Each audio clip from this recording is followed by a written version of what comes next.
the whole 6010.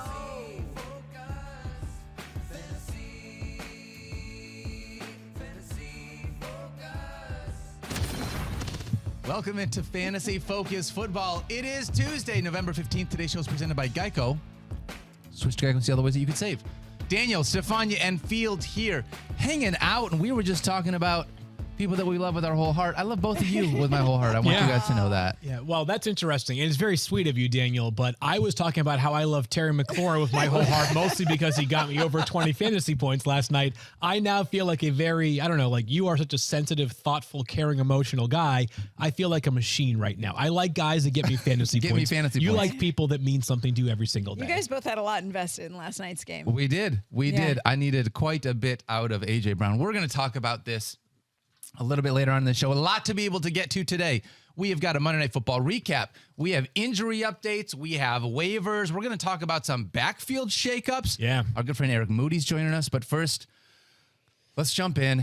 And I hate to do this. Stephania Bell. I know. Why do I always get? And I know you guys sign. I know. It's like, well, hey, you know what? You signed up for the injury analyst life. Like, typically when we're asking about an injury, it's not like, hey, good news. Cooper Kupp tore his ACL. He'll be back tomorrow, right? Like, that's not that the way didn't happen, by the way. If Sorry. anybody thinks that that's what it was not. Sorry. But My it bad. was, no. But it wasn't good. Wasn't good. Wasn't good. What do fantasy managers need to know? Are we going to be without him this week? Are we going to be without him multiple weeks? Do we know anything? That's 3 questions in one. Not great interviewing skills, Okay. Daniel. Yeah. But the bottom line is Cooper Kupp ankle. He's so pissed at you right now. That's such an Inside joke, yeah. Inside Very, joke. very good inside ESPN We're joke, going to yeah. start over with this because I can't be laughing when I talk about it. Sorry. Scene. Cooper Kupp had an ankle injury, and you saw it. He went up to make a catch, and when he landed, he got rolled on. And the mechanism of the injury, you saw if you saw it, his leg was folding in, his foot was turning out. Classic mechanism for high ankle sprain. And they sounded very concerned afterwards, not prepared to say exactly what's going on, getting a lot of evaluation done. But I think it's fair to say that it's going to be a multi-week injury. Adam Schefter said, according to a source familiar with the prognosis, that it didn't sound good. So the bottom line is it's likely to be more than 1 week, and we're just going to stay tuned and see what happens. Only a couple things to add here. Obviously, Stephania would know much more about the nature of the injury when we have a bit of clarity there, but this is a caveat that I think is worth remembering for the rest of the season. It's week 11. The Rams are 3-6. That's tied for the worst record ever by a Super Bowl defending champion through 9 weeks, or through 9 games, I should say. If this thing spirals, and by the time the Cooper Kupp is fit to come back to the playing field, and I'm just, again, I don't know the exact timeline. If they're 3-10 because they lose 4 more games in a row when Cooper Kupp is out, you ask yourself this question if you're Los Angeles.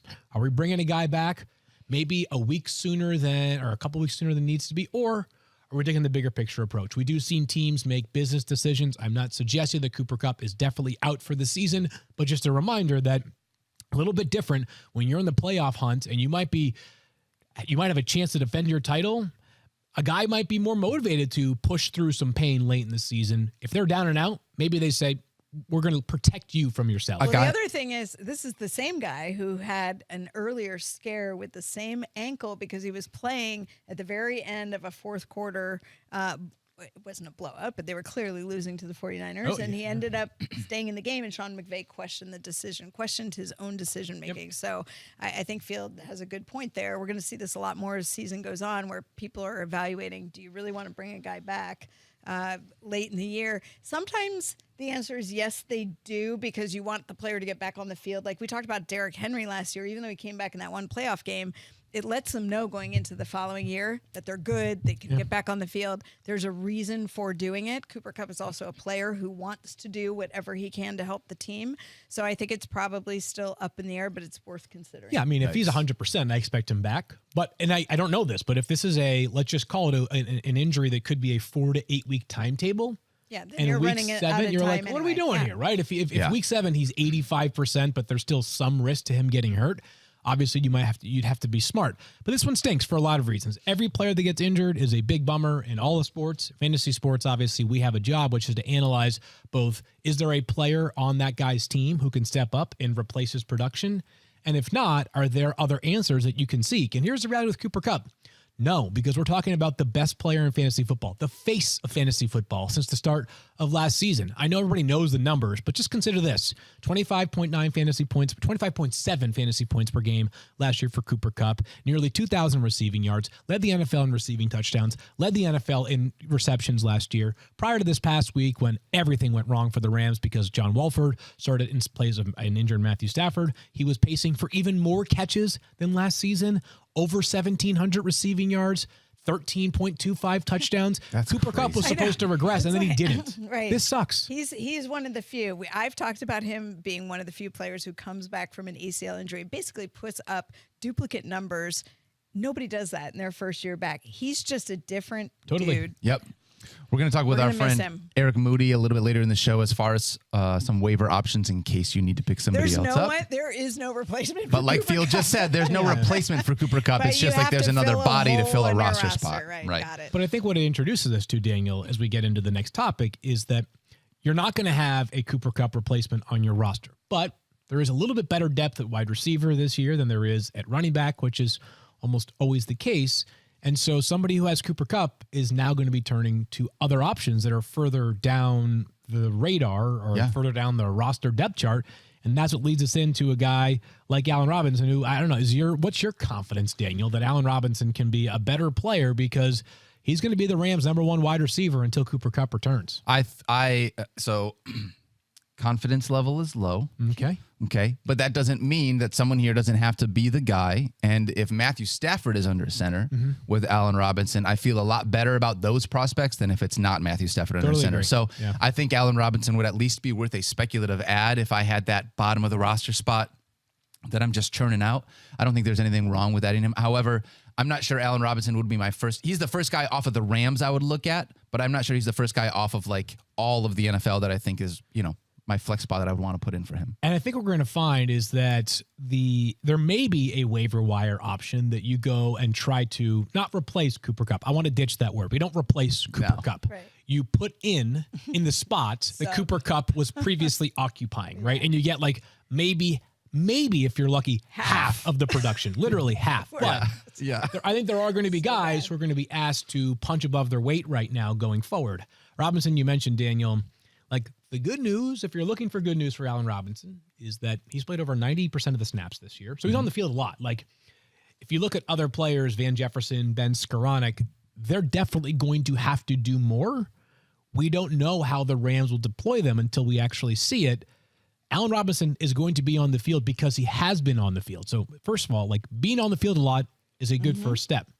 He has been heavily targeted in the end zone this year and in the red zone because the Rams either are intent on justifying this signing or because he's a big-bodied receiver who can be useful on goal line fades for those who are if that's your cup of tea. If that's your thing. And like as far as evaluating him versus Van Jefferson versus Ben Skoranek, I get it. It's been a different year for Allen Robinson. He's no longer the player that he was at his apex, but still, Ben Skoranek. This is like an undrafted kid at Notre Dame a year and a half ago who's like such a great role player for them. Van Jefferson coming off of an injury, speed demon. Like I think if I had to trust one the most, it would be Allen Robinson, but it's still like a low-end wide receiver 3 for me. And maybe Tyler Higbee. I was just going to say that. Yeah. How have things changed over the last 3 weeks that if he got hurt 3 weeks ago, you would have said, well, obviously Tyler Higbee's the guy with the amount of volume that he was getting. That's just changed. I just think that's going to go back to him a little bit. It did get better last week, too. Did get better. And I don't know if that's because of that the Kupp injury happened late as well, so it may not be only because of the Kupp injury. But I think it will boost it. There's a confidence there. You can also not start a Rams running back, by the way. That's okay. You don't need to do that. Yeah. If you were even, Let's talk about another tight end here. I know we were just talking about Tyler Higbee and Zach Ertz, who coming into this, we actually still might be. He was tight end 3 on the season. I loved Zach Ertz coming into the season. He was great. One of my sleeper tight ends. I thought he was being underrated. He's been Clearly had developed a rapport with Kyler Murray. Mm-hmm. And people were talking about Trey McBride, and I thought Zach Ertz was solid last year. He's going to hold on to this as long as he's not injured, and he's been really good to start the season. Unfortunately, left with a knee injury, his left knee. I watched it on replay. It's very subtle. It's hard to see, but he clearly went down. He had to be carted to the locker room eventually, even after he walked off the field. And now getting multiple opinions. It's not clear, but he's out indefinitely. So maybe now Trey McBride is the one who steps up. Yeah, I mean, Intriguing guy. When you look at this, right? Trey McBride was a highly drafted or a highly thought of draft pick, one of the first tight ends, the first tight end off the board this year. I think he was let's see if I can think of anybody else. No first round tight ends. He was 55th sure overall, so I think he was the first one. Yeah, so the number one tight end off the board, replacing what is tight end 3 in fantasy. No one is suggesting that he's going to jump right in and be a top 3 tight end. Yeah. But Field, do you think that this role within this offense could give Trey McBride some legitimate value, because he's tight end with how bad that position is? You could easily add somebody. Trey McBride is not rostered in a lot of leagues right now. Yeah, so a couple of reasons why I feel like you can is, first of all, yesterday Cliff Kingsbury said that Marquise Brown, not quite there yet. The latest he would be back is after the team's bye. And for a second, I was like, oh, are they going to bye this week? No, their bye doesn't come until like December 5th. So we're still talking about a month. Yep. That's the latest. So he could be back in a month. Wait, but is it actually December 5th? I thought that was a joke. Is that the week? Is that when week 14 That's their bye is? week, yeah. Their bye week is December 4th or 5th, whatever the Sunday is of that weekend. That's the following week, which is when Cliff said the latest he'll be back. But we're still talking about 4 weeks from now, right? So we still have potentially a while. So there's no Hollywood Brown. Up until last week, we've talked about this stat a few times. They are one of the league leaders in terms of snaps played without a lead. So they're throwing the ball a lot. And McBride, just to add a little bit of context here, we think he was the first tight end drafted. Pretty sure he was. I can tell you he was the best tight end in college football last year. He won the the McBride Trophy. His name is Trey McBride. He won the Mackey Award, which is given every year to the top tight end in the country. He had 90 catches at Colorado State. I remember after the draft, we get asked, like, what was the most confusing pick? And my answer was Trey McBride, because they had just re-signed a really good player in Zach Ertz to a 3-year deal. For the first 10 weeks, I was like, yeah, it was surprising, right? Now they're going to need him. So that pick obviously has a lot more value right now. They still have Max Williams, I think, too, who has, if you recall, had a terrible... Is Max back now, or is he on the practice squad? He came back and played. Okay. I know he played. He had a multi-ligament knee injury. That was a big deal, because he actually looked really good last year too. And then he was out, came back briefly. I don't know if he's been relegated to the practice squad. He did play in a couple of games this year, but he is not a Trey McBride is clearly the one who's going to take over that role. Max confirmed to still be there. Okay, there we go. On the practice squad. Yeah, still around. Yep. Yes. Still around. So but still I around. think when you're talking about them drafting Trey McBride, there was a lot of uncertainty about what Max Williams could do. Zach Ertz was coming off an injury. So the depth at the tight end, I understand it. Yeah, absolutely. Well, I think he's a kid to really look at. Second half of the season, if you've been doing that streaming tight end, I think you could do worse options than giving a shot to see what Trey McBride can do for you. Interesting dynasty stash as well. Yeah, I really do like that. Who has him in our dynasty league? Oh, I do. Oh, you do? Oh, okay. Sorry. All right. Wait, I literally have no clue. Big deal. Yeah. Stephania, let's talk. I have Kyle Pitts. Oh, you want to trade? Yeah, I think I might get more now, targets maybe, this week. No. All right, let's talk a couple more. Unfortunately, we watched Jerry Jeudy go down on Sunday with an injury. What's the latest that we have on Jerry Jeudy? Yeah, if you saw it, it was very strange. I mean, the camera kind of got away from him. If you're watching the game, he was injured on the very first play from scrimmage. He ran a route and he just went to the ground. Yeah. So it was like he was going and then he couldn't. It looked like when he planted, something happened with his ankle. And it sounded like they thought it was serious initially, but fortunately, it ended up not being as significant. Now, they haven't gone into detail about the nature of it, but Nathaniel Hackett referred to it as a, quote, minor ankle injury. By the way, it's always minor, unless it's you. Yeah, right? It's like minor surgery. It's no big deal. But there's a chance that it's not going to be as big of a deal as it appeared. He couldn't put weight on it initially, and now maybe not as significant. We don't know what that means. Stay tuned for practice reports. We'll see how practice reports come in over the rest of the week. Stephania, let's also talk Leonard Fournette, who also got banged up on Sunday, and we watched Rachaad White be able to have a huge workload as a part of this. It was really interesting. Rachaad White technically got the start there. Yes, he did. Leonard Fournette gets in the end zone, but ends up with a hip pointer. For those of you who aren't familiar, it's basically a deep bruise to the hip, like right on the pelvis. Usually it gets caused by guys who land hard on it. We didn't see the injury happen, but apparently it happened right around the time he threw that awesome pass to Tom Brady, because that was the last play that he made. I don't know if you could hurt. Like, did he fall to the ground, or was it just Brady that fell to the ground? That's a great question. I'm not really sure. But anyway, he left with a hip pointer. I think it was Mike Clay who fell to the ground in fantasy football now, watching the play. That was Damian Woody. What on earth? You know, I am a big believer that, like, deference is a very important part of our job. Like, these coaches know so much more than we do, and they have so much more available information to make the decisions that they do. Sometimes we get a little bit sort of takey. That is not an instance where I was too concerned about whether or not Byron Leftwich, like Tom Brady, the most prolific player in the history of the NFL. Have him throw the football, especially when you're up 14-3, driving and have a chance to put your foot on the throat of the Bucs. Hold on. Wait, just for the purposes of Leonard Fournette's injury, Okay. the Bucs have a bye in Week 11, and according to Adam Schefter, they think this is not something that's going to keep him out, cause him to miss games. Could be back by Week 12, which typically with these they can get back fairly quickly. It depends on the bruising and how quickly it resolves, and as long as he can run. But that's good. I think what we need to pay attention to is when he comes back, what's his role? Like, is it Rachaad White? Because he ran really well. Yeah. 20 carries, 105 yards on Sunday. Yeah, more from Moody later on that. I want to say this. I think that everybody's underestimating how much of that play was Tom Brady's decision. There's no way that Tom Brady's running that play unless Tom Brady says to the coach, yeah, I'm good with doing this. He's not just going to go out there. Like, I wonder if that was a Tom Brady call and we're all just... Like, how would you... Which is part of the sneakiness of it, right? That's why it's so good. So sneaky that it was awful. Did you see Brady's tweet about it after the fact? No, I didn't. What did he say? Brady quote tweeted the video that had been shared, and he made some sort of a remark like, sure. if that ball is sort of a little bit further, I'm like Randy Moss going over the top for six. Stop. That's so funny. At least he Doesn't can it make pain fun you of how good himself. Tom Brady He's is really at good on social social media? It's media. like he's perfect at everything in life, I including know. social media. I know. So funny. Been on Twitter for 10 minutes and he's already like the most followed athlete of all time. Other than like every soccer player. I know. All right, Anyway. Stephania, we got one more. Who's going to Do be we? under center for the Carolina Panthers this week? It's going to be Baker Mayfield with Sam Darnold backing him up because P.J. Walker has a high ankle sprain, and they've already announced that he will not be playing. It will be Baker Mayfield, who, once again, Baker Mayfield, do not headbutt players with no helmet on. Stupid. So assuming he has no lingering effects from that, it'll be Baker Mayfield. As far as the fantasy purposes or the fantasy impacts are concerned, time now for our Monday Night Football recap. That's right. No, more seriously, like we did see it was a little better as we literally get into our Monday Night Football recap. Just for 10 seconds, it got a little bit better for DJ Moore with PJ Walker, but not. It's not like DJ Moore has become this player that is the player that we have grown accustomed to over the past 3 years. It's more just obviously like tough year for DJ Moore. He's in that weird space where you start him because you kind of have to, but you know that it's not Mike Williams, right? Where he's 25 points or 5 points. It's like mostly 5 points. Yeah. It's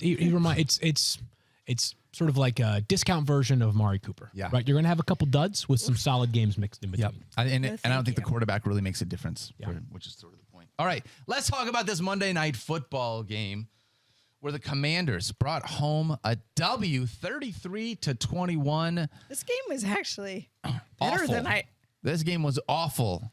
If you needed Jalen Hurts, this game was awful. Everything else about it was really fun. Apparently, Field and Stephania tell me all I was watching was just from the fact that I know not Jalen Hurts. I needed AJ Brown. I needed AJ Brown all night long. I was like, he came in. He was like, the game was terrible, huh? And we were like, what? Really? I was like, you're not Matthew. Wait, you're not Mike Clay. Mike Clay? Why are you talking about Eagles that? fans, yeah. I needed AJ Brown and Somebody AJ Brown. check on Mike Clay. Unfortunately, do a wellness check on Mike Clay. Only 1.7 fantasy points for AJ Brown, Stephania, but that's in part because he got banged up in the middle of this one. Yeah, and if you were watching when he ran that route, he didn't finish it. It was like when he made the break. Yeah, something happened and he kind of pulled up and he just went to the edge, and then you saw him kind of hopping towards the sideline later. He ended up coming back in the game after being on the sideline for a bit, so he was able to finish it out. We'll stay tuned and see whatever they talk about this week for him, but I wouldn't be surprised to see him end up listed on the injury report with something, because he wasn't right the rest of the game. He stayed in and played, but he really was kind of a shell of what we normally see from AJ Brown. It looked like a hamstring injury when it first happened because he kind of like pulled up right into the sidelines. There was an ankle, obviously.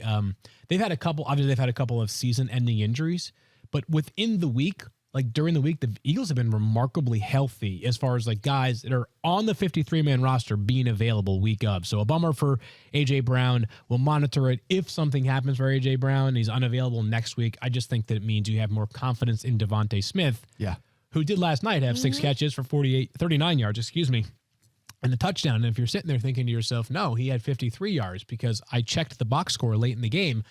Very last play of the game, yes, Devontae Smith was the player who last touched the ball for the Eagles on their Hail Mary attempt to try to lateral their way to a touchdown. As a result of that, Devontae Smith lost 14 receiving yards and a fumble, meaning minus 3.4 fantasy points. Ugh.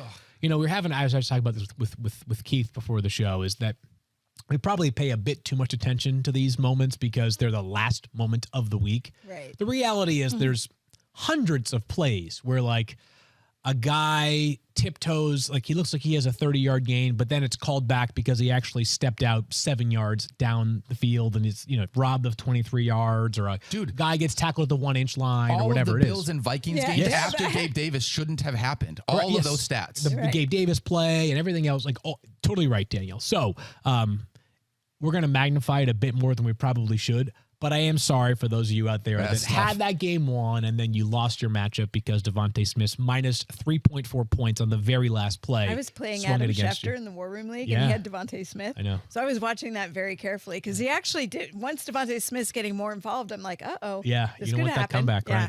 That's tough. Jalen Hurts still did Jalen Hurts type things. Aaron Dolan, I want to say this. Aaron Dolan gave out under 41 rushing yards for Jalen Hurts last night on tailgate because it's been 5 out of 6. And Jalen Hurts, again, under 40 rushing yards. He's been using his legs to get in the end zone, but he hasn't been rushing for a ton of rushing yards. But here's the beautiful part, Daniel. Doesn't need to. Once again, he has what I think by those who are evaluating the game from a real football standpoint would say, okay, nothing special. 21.5 fantasy points. It was awesome. Yeah. Like Tom Brady had what maybe his best game of the year on Sunday and got you like 17 fantasy points. Yep. Right. And I'm not trying to be personal, right? But just an example that running quarterbacks add so much value that it's just absolutely indescribable, the upside they present when they are functional passers. And obviously Jalen Hurts is a gifted passer with really good players around him. So not a great game, but there's nothing to complain about. Jalen Hurts plays, you are going to feel really good about him with a chance at being quarterback one in games in which Justin Fields is not available. You also feel really good about Dallas Goedert in spite of the fumble that happened on this one. Like Dallas Goedert is great. Yeah, and that was just a weird. He doesn't normally fumble. Nope. You're not worried about that. Yeah, a little bit of declining value though from Miles Sanders of late, and there's one thing that matters. He hasn't caught a pass his past 3 games. Yeah. But that part's weird. Like he's been the clear back. Touchdowns are going to be difficult to come by because they do have other backs and because they have Jalen Hurts as a runner.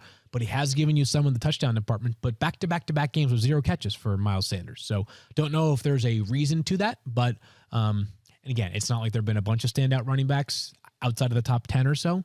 But Miles Sanders is a tricky player of late. Kind of needs a touchdown to pay off right now.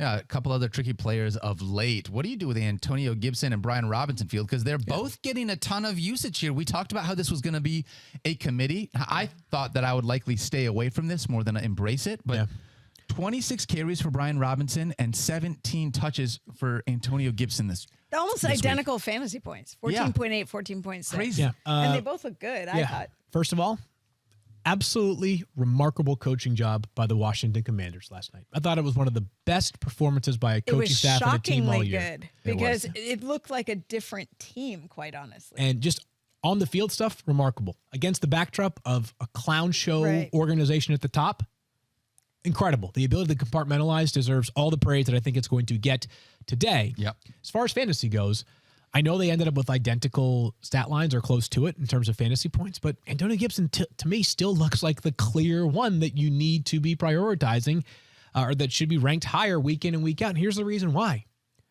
Brian Robinson had 26 carries.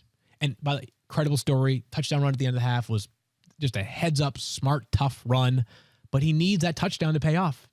He doesn't get that 26 carries for 86 yards. He's not going to catch 0 passes. targets. He's not going to catch passes. Antonio Gibson, by the way, again, 3 catches. So he got the touchdown in the second half as well. That's useful. That helps his day look better. But still, even if you take away that touchdown, like 3 catches, 14 yards, like if he's going to get you 5 to 8 fantasy points per week as a receiver, whatever he gives you as a runner is almost gravy. J.D. McKissick has been out. Yes. So what's interesting to me is if J.D. McKissick starts to get back in, or either of them, does Antonio Gibson look like Antonio Gibson at the beginning where there was really next to no value? When this was not, I don't think they're going to play this way going forward because when you talk about, 40 carries between Gibson and Brian Robinson. 49 rushing attempts last night. 49. And this was all about being able to keep control the Philadelphia ball, Eagles keep them off the field. And by the way, this is like and it worked. It worked. We always talk about this. Like every team playing the Chiefs, run the ball, keep Patrick Mahomes off the field. Now with the Eagles, same thing. Bills, same thing.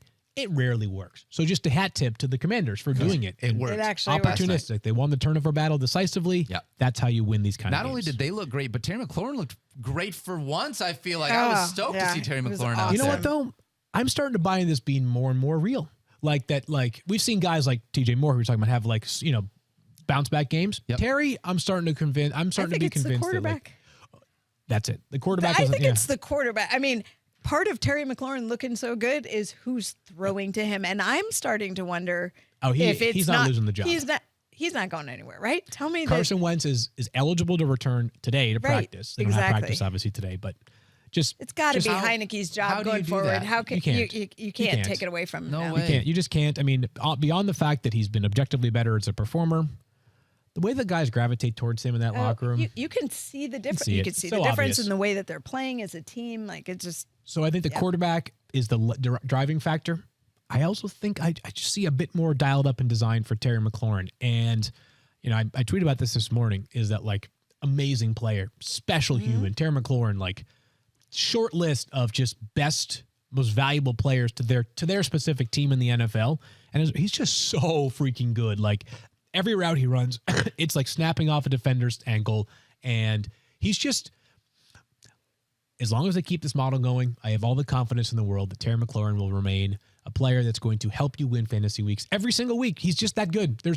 It made no sense to me how his production could have dipped so dramatically early on in the season. I believe this is here to stay. Feel really good about Terry McLaurin the rest of the way. Really good. I think and we should be quick, but I think his production dipped because they wanted to use Curtis Samuel more. And I think lately they've been using Curtis Samuel a little bit less and using Terry McLaurin a little bit more. And I really do think that is at least a part of it, because all the things that we saw from Curtis Samuel early in the season about who he was, it's just not really that same wide receiver for you anymore. He's still getting some looks. I was He's going to say when targets he and did, runs. Getting when some he, looks, Yeah. but it's when not he had the ball in same. his hands last night, I thought the two catches that he had, he did really well with it, and he got what he needed to do for the team. But he's not Terry McLaurin. He's not going to have that speed. And Terry McLaurin's ability to get open, part of the route running that Field's talking about, it's just different. It's next level. Very different. Very different. All right, we're going to come back and talk about some role shakeups in a minute, what you should be doing with a couple of running backs. But first, Stephania Bell, since I know that you are always on top of things and ready to go when it comes to live reads, I thought maybe we would start with you. Did that work? Was that long enough? Geico asks, how would you love a chance to save some money on insurance? Love it. Of course you would. And when it comes to great rates on insurance, Geico can help. Like with insurance for your car, truck, motorcycle, boat, and RV. Even help with homeowners or renters coverage. Plus, add an easy-to-use mobile app, available 24-hour roadside assistance and more. And Geico is an easy choice. Switch today and see all the ways you could save. It's easy. Simply go to geico.com or contact your local agent today. Football season brings back many traditions that we know and love. The pick six, game-winning field goals, touchdown dances. Check out yesterday's YouTube stream if you want to see how to properly celebrate a score, by the way. And watching it all with friends and a cooler full of Miller Lite. The action on the field is reliable year after year, so why not pair it with the most reliable light beer? Every Sunday, game time is Miller time. Kickoff time, halftime, it's all Miller time. Miller time means good friends, great beer, and football all Sunday long. So what's not to like? Miller Lite checks all the boxes you could ask for, and that's why, since 1975, it's been a mainstay in the stadium, at the tailgate, and in your fridge. No matter how your team plays, it's the beer that's always a winner. It's the Beer Drinker's Light Beer with only 96 calories and 3.2 carbs per 12-ounce serving. Your only concern is the next third down conversion, or maybe your next touchdown dance if your name isn't Jamal Williams. Hey, now. Football season brings back the big hits, so reach for the biggest hit of them all. Miller Lite. You can find Miller Lite pretty much everywhere beer is sold, or go to MillerLite.com/FFF for delivery options near you. It's Miller time. Celebrate responsibly. Miller Brewing Company, Milwaukee, Wisconsin. 96 calories and 3.2 carbs per 12-ounce servings. I'm going to give you a B. That was like a B. What are you going to do, guys? You know what I do? B? I'd take a B. I would take a B. That was an average I mean, student. Dory, Oh, he was gosh. giving me the business for being ready. And then what do he you think comes out of the Stephania's gate. the GPA business. was? I filibuster for you. If you had to guess, that what was long? Stephania's GPA? Just guess. No, it because was- you'd it be was wrong. Quite a bit lower than what I think we all would think. Wow, really? Yeah. It actually, he's right. It's like a 3.85. Yeah, Hey, like you a know what? 385. Because all that matters is that you get the diploma.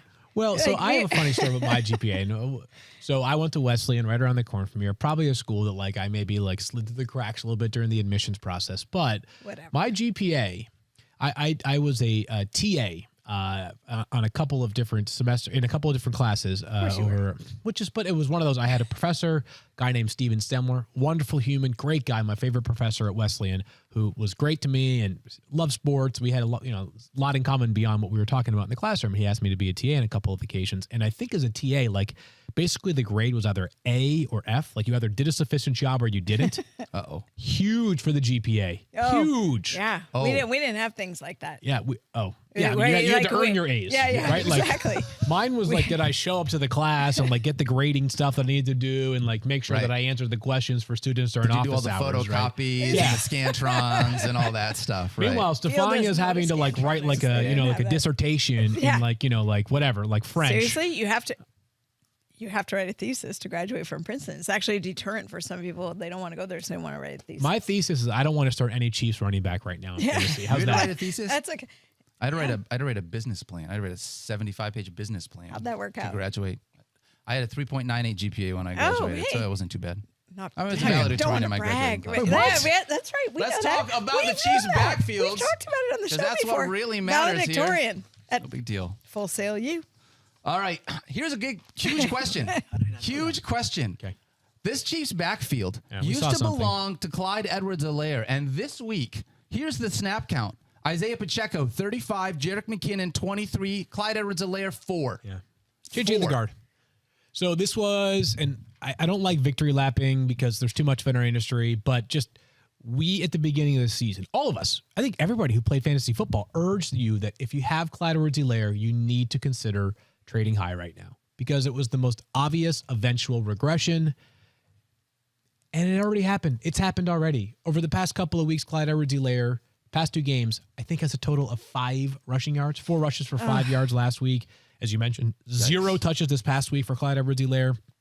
Now, did I expect that Clyde Edwards-Helaire would eventually become a literal non-factor for the Chiefs? No, but he's an inefficient runner, low-volume pass catcher. He got more work at the goal line this year, but this is not Derrick Henry in body stature.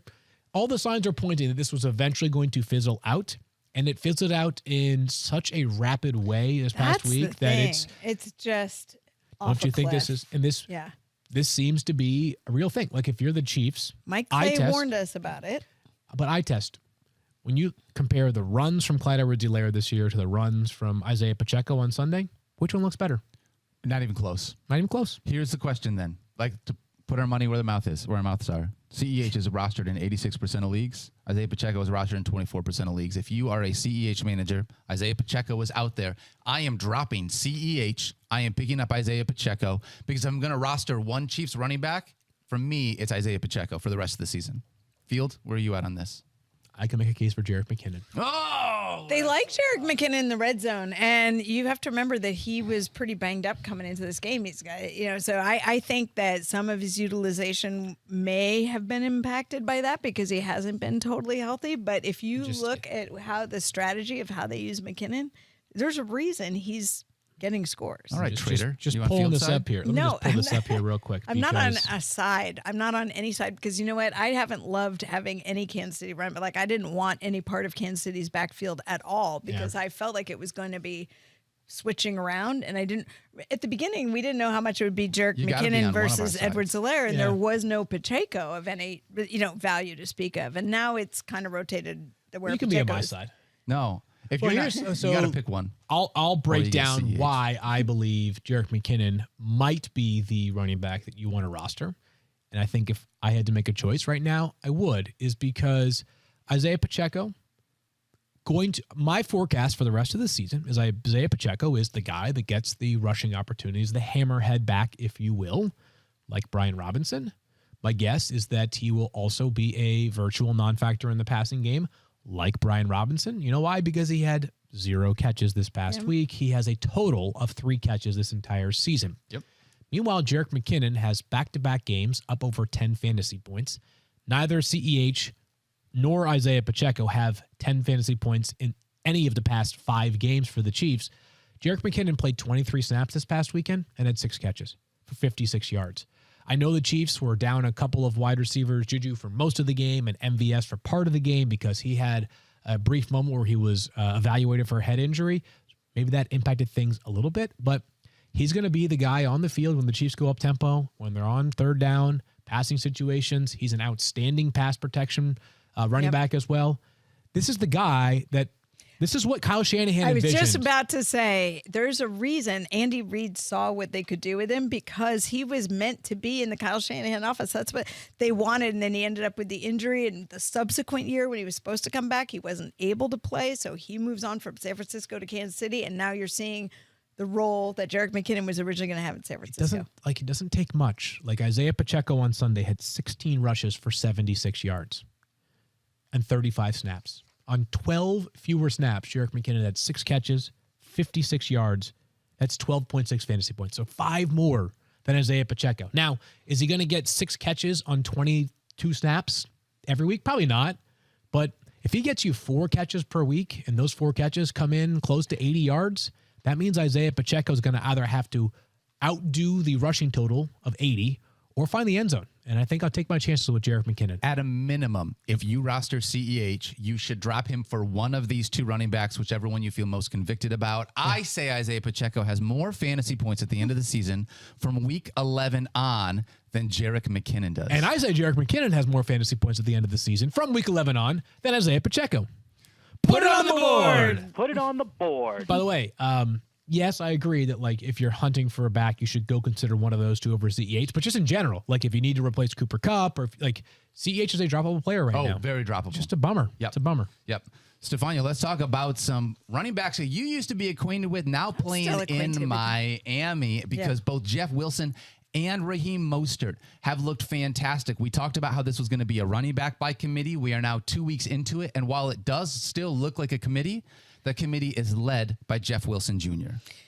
Yeah, and I think people are, surprised, concerned, whatever the word is that you want to use. But I also need to remind you that Raheem Mostert was dealing with some soreness in his knee, and they backed off of him, I think, as Jeff Wilson got there. I think people are surprised by how quickly this happened. But you got to remember, Jeff Wilson Jr. knew Mike McDaniel. He knew he was going to be a good fit, and he could plug him in right away. He's familiar with the offense, and they brought him in to do exactly what he was doing in San Francisco before San Francisco brought over Christian McCaffrey. So what does it mean going forward? I think it's probably going to be a more even split than what we saw. I think it is going to ding Raheem Mostert's value a tiny bit because Raheem Mostert was carrying so much more work than Chase Edmonds, who they eventually got rid of. But I don't think Raheem Mostert's value is so low that you're looking to move him. Like, I think he still holds value. He just maybe isn't going to get you what he was. So we talked about this a bit on Sunday Night Show, and I think this is the rare backfield where both guys, I think the skill set is fairly similar.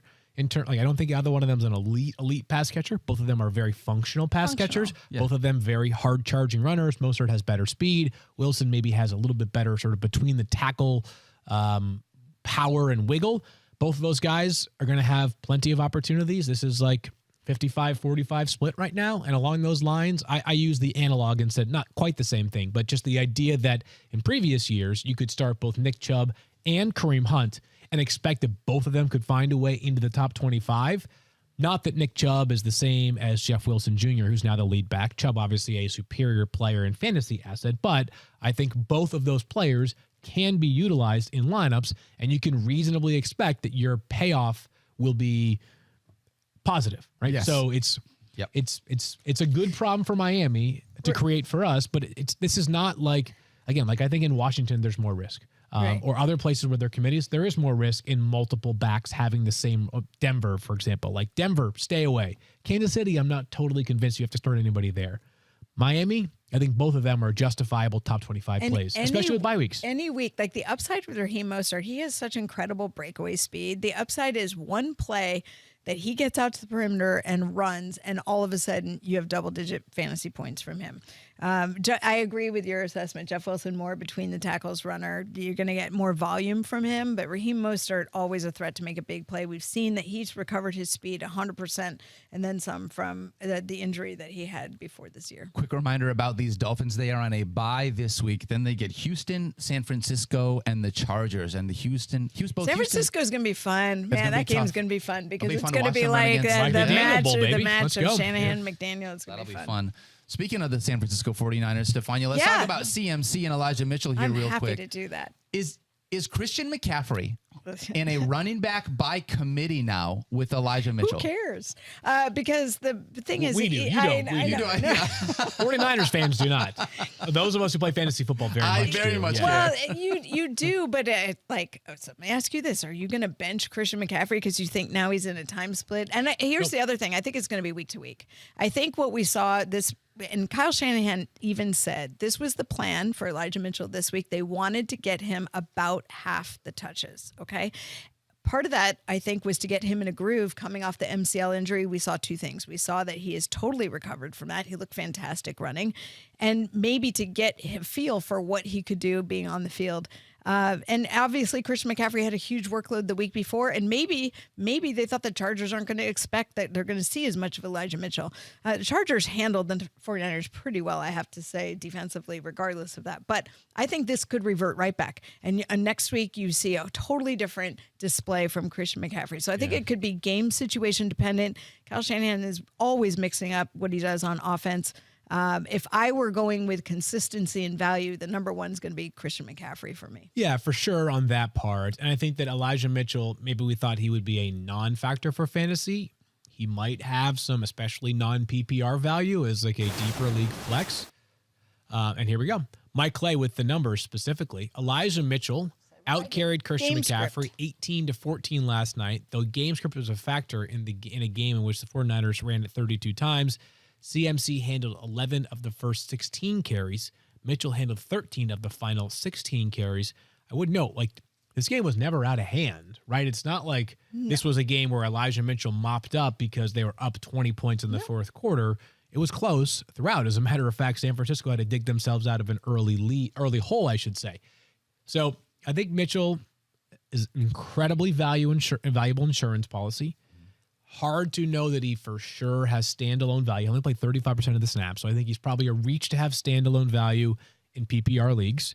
I think what it means for Christian McCaffrey is that, the likelihood of him getting so scorched earth hot that he carries your team either to the playoffs or carries your team through the playoffs, like we have seen him in the past, has gone down a little bit, right? I still have him as like RB6 this week, but remember, we're talking about a player who, for 2 years, the easiest part of our rankings was Christian McCaffrey, RB1. And we also know that the Panthers overutilized him, in my opinion, because he was on the field too much, touching the ball too much. And if the 49ers have been anything, it's snake bitten by injuries, especially at the running back position. So if they're going to be smart, they're going to balance the workload. And then what that does for fantasy purposes, I understand people are like, hey, we want more McCaffrey because anytime he touches the ball, he's a threat. He'll be the bigger pass catcher of the running backs.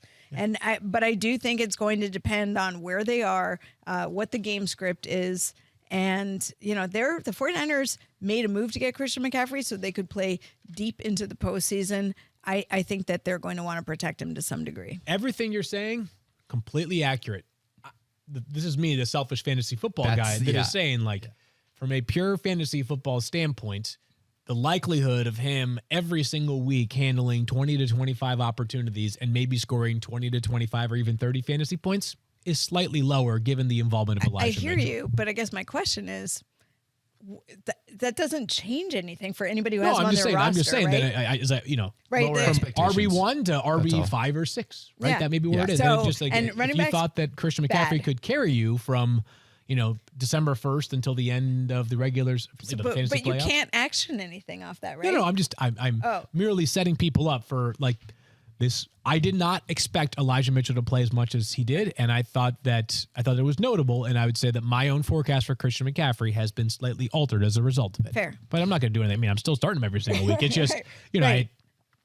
I have him in a league, and I was like, all right, well, that could be the engine of my fantasy playoff charge, and maybe it's a slightly less likely thing to happen. A little 4-cylinder rather than a big old V8. Just as like What do you have on your bike? my it's a 1200. Yeah. Yeah. 1200? Yeah. So I don't it's know like- what that means. I but don't know. I take your word on it. It's our third running back. That's all right. Let's talk Okay. week 11 in or out. Okay. By the way, I get my through bike 'em. insurance through Geico. Shout out to them. We will talk about a couple of wide receivers here. Wide receivers on bye. Unfortunately, it hurts my heart. Oof. Tyreek Hill and Jalen Waddle. Love both of them. That stinks. Tyler Lockett and DK Metcalf. That's tough. Yep. So 7 good wide receivers. Mike Evans and Chris Godwin. That one really hurts. Yeah. And Christian Kirk. Christian Kirk 7 is really good tough. wide That's receivers a out. lot of good wide receivers out. So let's look at a couple of guys we may be in or out on this week. We're going to start in Kansas City, where Kadarius Toney takes on the LA Rams. Chargers. Sorry. He takes on the Chargers Yep. this Sunday week. Night Football. Chargers and Sunday Chiefs. Night Yep. Football. And when you look at this, Stephania, Juju Smith-Schuster left this game early with a Concussion, right? So, of course, we're not going to know much about his status till it gets to be later in the week. So we're going to look at Kadarius Toney and Marquez Valdes-Scantling and these guys. But I think I'm in with what I saw from Kadarius Toney. He looked explosive, and Patrick Mahomes should want to find ways to put the ball in this kid's hands. If he's not on my roster and he's available on waivers, which we may talk about in a minute with Eric Moody, I'm going out and grabbing him. I'm in on Kadarius Toney this week. He had 6 opportunities this past week. Did Kadarius Toney in a very limited role. Played, I think, less than half the snaps again for the Chiefs. So the in argument is that, A, he's incredible with the football in his hands, plays with Patrick Mahomes, and you would think that every week that we get further into the season, his role would grow, right? I mean, he's still learning the playbook and the nuances. The out argument would be, and if you see his projection this week, it is low via Mike Clay. It's that, again, he still played less than 50% of the snaps. If Juju Smith-Schuster is available, who knows what his role looks like. But following the Juju injury, it wasn't like Kadarius Toney all of a sudden became a full-time player. We had Mecole Hardman out. Yep. So we don't know that with an abdominal injury. We don't know if he comes back. We don't know Juju's status. So to your point, I'm not automatically assuming Kadarius Toney is going to be dominant. And actually what happened was Justin Watson played the Juju role the rest of the way. Justin Watson had 3 routes run before Juju's injury. He actually led the team with 17 after Juju's injury. Toney only ran 9 routes after Juju got hurt. So it's not like Kadarius Toney became the Juju replacement in terms of role, but he's way too talented, way too tantalizing, and his quarterback is good enough. He's pretty good, I think. I That heard of him. absolutely must be added in all leagues. And if that role continues to grow, this could be To me, this he feels like the super- big play threat. Yeah, right? well, he could be, to me, he's like super discount version of Debo Samuel late last season. Yes. Where every Ooh. time he touches the ball, you're like, something crazy could happen. But every single time. We just have no proof of volume on Kadarius Toney because Totally. he's been he was not able to stay on the field for the Giants. There were issues there, and he did scare you when he single hopped it into the end zone because it looked to me like, oh my God, what did he pull? Another hamstring injury. He was He's just just trying showing to off. stay in bounds Yeah. and show off. It's all tantalizing upside and a superstar quarterback with Kadarius Toney. Unlike Paris Campbell, where it's not about tantalizing upside and a superstar quarterback. Like, this is a guy.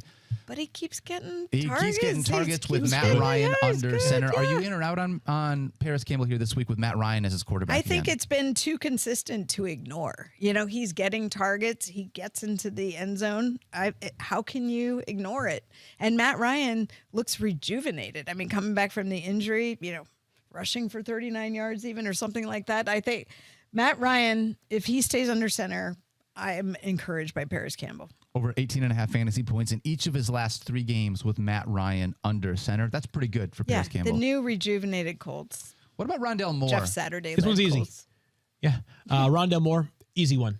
31 targets over his past 3 games. That's 10.3 per game. That's high. Unbelievable with the ball in Yeah. his hands. This one is way too simple. Pretty much, I mean, a huge part of their offense is stuff at or near the line of scrimmage. Rondell Moore, electric, slippery, 100% needs to be considered in lineups every single week. I have him as a top 20 play this week, even with against the 49ers in Estadio Azteca in Mexico City. And we talked about with Zach Ertz right now, so who knows how that potentially is going to change things. Yeah, as well. and Hollywood Brown, again, when he returns, will recalibrate expectations for those 3 wide receivers. But until then, absolutely it's in on a the Rondell tough Moore injury train. for Hollywood Brown to come back from. So Yeah, there was fear he might miss the whole year, right? Yeah, So- and nothing automatic there. I like Rondell Moore a lot. All right, because our producers love to be able to do this to me, we're going to talk about one more wide receiver, and they're taking on the Detroit Lions. It's Darius Slayton. Are you in Taking or on the out? Lions? See, this is the thing. Is it just because they have the Lions that they're in? Darius Slayton, though, 11.5 fantasy points in 3 straight games. The Lions, they've been able to be taken advantage of deep. Now, Jeff Okudah has looked a little bit better lately. He's gone through some ups and downs, but I think I'm actually out on Darius Slayton. Yeah. He is a lower end flex play for me, just with the way that I love Daniel Jones, but I love him because of the way he utilizes his legs, not because I think that Darius Slayton's going to have 100 yards and a touchdown. And now that I said it, spoken into existence for this week. He probably will against Lions, but Let me just get this. I thought I had it memorized, and I don't. The number of catches that we're talking about for Darius Slayton, 353. yeah, So, it's a, yeah. I guess was it an depends on, opportunity. he's a big play threat because he's very fast, but I think we can chase a Paris I can take Campbell and upside. others where Right. you can. Other I places think where the I'd be more only excited. consistent player for them is Saquon Barkley, and beyond that, it's roll the dice. Whoa, hold on, Stephania. That's a huge limb. Please step back towards safety. I said consistent. Oh, okay. All right. Consistent. All right, Hey, you tell. Is there a consistent receiver that you No. trust on the Giants? No, Absolutely okay. not. So you don't disagree all with of them me. are consistent. They're all consistently bad. So the answer is yes, I guess. All right, now time for Little Caesars preview, which is brought to you by Little Caesars. It's game day with Little Caesars, the official pizza sponsor of the NFL. Pizza. Pizza. Pizza. Thursday Night Football, we have Dave Presley's Titans going to Kyle Soppi's Packers. Titans are 6-1 in their past 7 games. What I have my eye on, can Aaron Rodgers do it again? Because this Titans secondary can be had. Rodgers coming off of his best game of the season, of course, with 3 touchdown passes to Christian Watson alone. Titans secondary, inexperienced, dealt with some injuries. This Packers offense kind of feeling itself a little bit, playing on a short week, of course. At home, though, Aaron Rodgers, outside my top 10 for quarterbacks, but an interesting consideration. On Sunday Night Football, we have the Chiefs and the Chargers, as we just mentioned, and here's what I have my eyes on. Will this be the fully loaded Los Angeles Chargers? Keenan Allen and Mike Williams, both expected to return to practice this week. If I've learned one thing with the Chargers, is to not count on anything until the game has actually begun. So we'll see whether practice participation means game participation for both or either Keenan Allen and Mike Williams. That game becomes a lot more balanced if those two players are available. And then Monday Night Football, we just told you it's in Mexico City. Stephania's 49ers are playing the Arizona Cardinals. And I just, we had the conversation a moment ago about Christian McCaffrey and this backfield. Is it going to be a day where Christian McCaffrey once again cedes 18 rushes to Elijah Mitchell? Or is it going to be a day in which Christian McCaffrey goes off like he did 2 games ago when he had a passing, rushing, and receiving touchdown? That backfield in San Francisco, certainly one to keep an eye on. Before we come back with Eric Moody, I have a question for you guys. Yeah. Are you wasting money on subscriptions? I don't know. How do I know? Well, 80% of people have subscriptions they forget about. Maybe it's free. Maybe it's like your unused Amazon Prime account, a Hulu account that never gets streamed. There's this great app that helps me keep track of all my expenses. And because of it, I no longer waste money on subscriptions I don't even use. You might have heard of it. It's called Rocket Money, formerly known as Truebill. The app shows all of your subscriptions in one place and then cancels for you whatever you don't still want. Rocket Money can even find subscriptions you didn't know you were paying for. You may even find out you've been double charged for a subscription. To cancel a subscription, all you have to do is press cancel, and Rocket Money takes care of the rest. Get rid of useless subscriptions with Rocket Money now. Go to rocketmoney.com/FFF. Seriously, it could save you hundreds per year. That's rocketmoney.com/FFF. Cancel your unnecessary subscriptions at rocketmoney.com/FFF. It is the best time of the year. Football season is in full swing. Basketball and hockey have returned, and literally nothing beats seeing your favorite team live. So make up for lost time and go out and enjoy a game. Vivid Seats, the official ticketing partner of ESPN, is offering you $10 off your first $100 ticket purchase with code FFF. That's right, code FFF for $10 off your first $100 ticket purchase. Download the app or visit vividseats.com today. Vivid Seats. Life happens live. All right, and we are back with our good friend Eric Moody. Eric, it is so great to see you today. Hey, what were you listening to before you came on the show? I know you're a big music guy. I always want to know where you're at from a music perspective. Yeah, for some reason, Dopp, this morning I was kind of in the mood to listening to some music like from the 80s. So I was actually listening to Berlin this morning while I was doing some things. All right, a little Take My Breath Away. That's the only song by Berlin that I know. I just want to say really quickly, I was a little taken aback by the fact that if there was one song that the entire country of Germany happened to know from America, it was John Denver. I was a little surprised by that. If I could have picked one, I think it probably would have been a Tom Petty song. But, love being able to see music get shared wherever there is music and football. So we're stoked about that. Let's talk about Week 11 waivers here. We got a handful of quarterbacks on bye this week. Tua Tagovailoa, Geno Smith, Tom Brady, and Trevor Lawrence all on bye this week. So if there was one quarterback that you were going to target off of the waiver wire, which direction you going? Well, the first name that comes to mind is Jimmy Garoppolo. Got to go with Jimmy G here. You look at Garoppolo. Like, he scored 16 or more fantasy points in every single game this season. If we were to dive deeper, he's got multiple touchdown passes or a rushing touchdown in 6 out of 8 games this season. He's in a Kyle Shanahan-led offense, great offensive mind. You were talking earlier with Fields and Stephania about Christian McCaffrey. He's got him to throw to, Brandon Ayuk, Deebo Samuel, and George Kittle. And due to the 49ers' heavy reliance on the running game, he does give fantasy managers a high floor, but because they lean so much on the running game, he doesn't have he has a low ceiling, I would say. Sure. But still, you look at this matchup. So Week 11, going up against the Cardinals. This is a team that's allowing nearly 20 fantasy points per game to quarterback. So I do like Garoppolo this week. Yeah, absolutely. And you love the matchup from that standpoint. Hopefully CMC gets involved on the ground, breaks a couple big ones. We watch Brandon Ayuk be really involved in that passing game. We got to find a way to get Deebo Samuel more involved with Jimmy Garoppolo, though, Eric. Like, that's just got to happen for us, right? We need that as fantasy managers. Yes. If you cannot get Jimmy Garoppolo, or if he's not out there, is there another quarterback that you want to target? Just, I need someone off the streaming radar.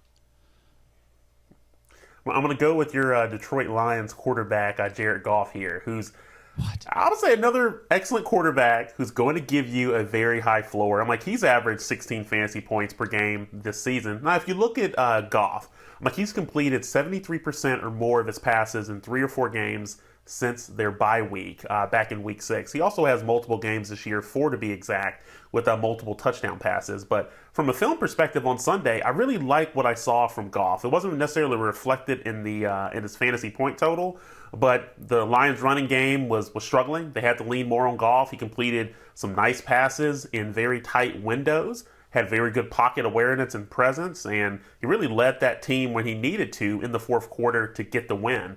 And so I would say you look at Jared Goff going up against the Giants defense in Week 11. This is a defense that's allowed 16 fantasy points per game, exactly what Goff is averaging. So if you need a player with the high floor, look no further than the Detroit Lions' very own, and your team, Jared Goff. See, Eric, Lions, this is where I like having you on the show so much more, because everyone else here in the show, they make fun of me because of the Lions matchup, but you embrace it. This is why we love having you on Tuesdays. Also, he just needs to throw the ball to Amon-Ra St. Brown like every single time. 40% target share, and Jared Goff will be good from that standpoint. All right, let's talk about some running backs here. On bye this week, we've got Ken Walker III, Travis Etienne, Leonard Fournette, and the Miami Dolphins. So that's Jeff Wilson Jr. and Raheem Mostert. If you were going to grab someone off of waivers, I noticed the name you're going to throw out here is actually on bye as well. But tell me why you like Rachaad White this week.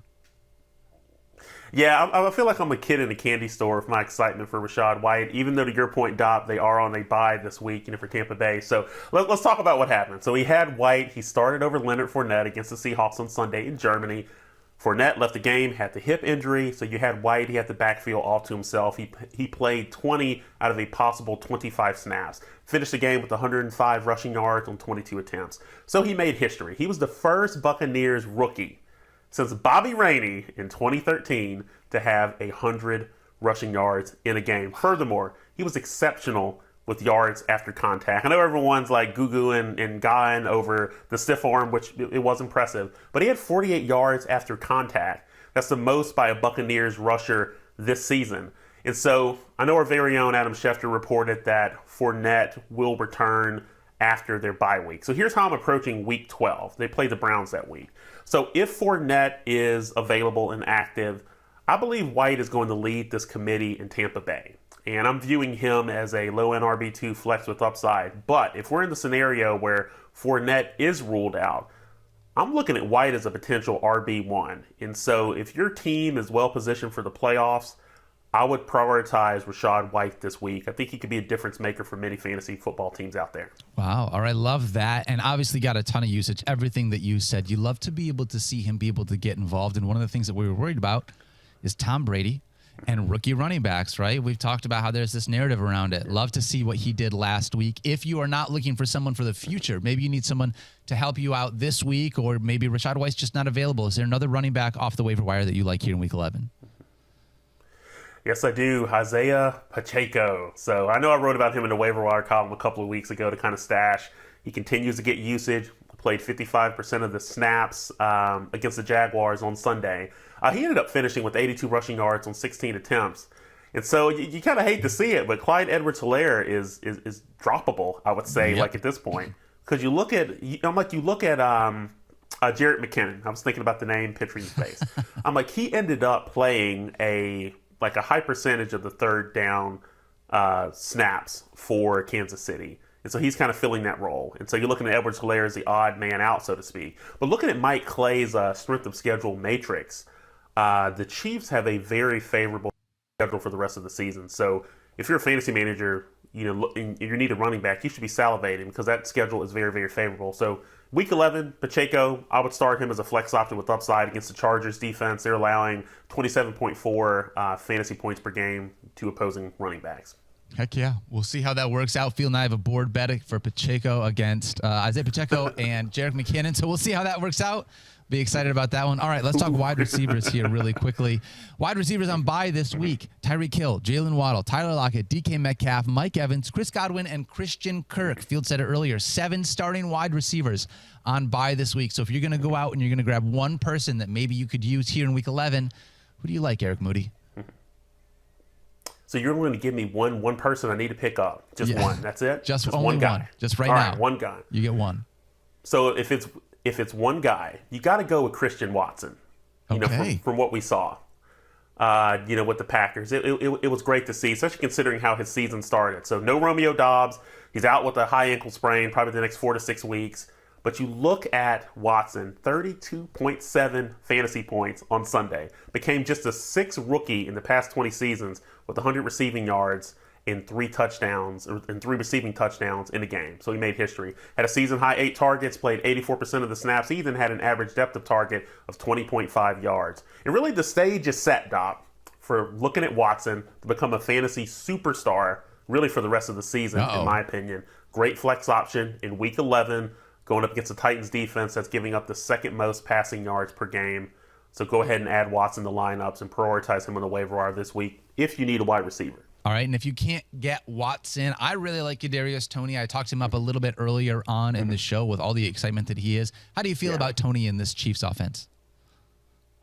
No, I really like Toney. I did hear the crew kind of talking about him earlier, and so I'm like, he had six touches for 90 yards and a touchdown. A very impressive performance. One thing I really liked about Toney is that on that touchdown reception, he had 20.4 yards of separation according to NFL Next Gen stats. That's the greatest separation of any passing score since Next Gen began tracking in 2016. A lot of uncertainty with Juju Smith-Schuster on that vicious hit that he took. He's in the concussion protocol. But I know Stephania kind of mentioned this when everyone was talking with Field and yourself. And so the wide receiver position in Kansas City is, I guess, heavily rotated. But I look at it this way. You're not going to trade for Kadarius Toney if you're not going to have him actively involved. And I think week in and week out, his involvement is going to continue to grow. And I'm viewing him as a flex option with upside against the Chargers this week. Yeah, I like him as a flex option as well. That leads perfectly into what tomorrow's show is going to be, Eric. We are going to break down everything that is rankings here for Week 11. Thank you so much for coming and hanging out with us, giving us all these names for the Week 11 waiver wire. Make sure that you follow Eric on Twitter at Eric N. Moody. For Eric, Field, Stephania, my name is Daniel. We love you guys. Be kind to yourself. We can't wait to see you tomorrow. We'll see you then.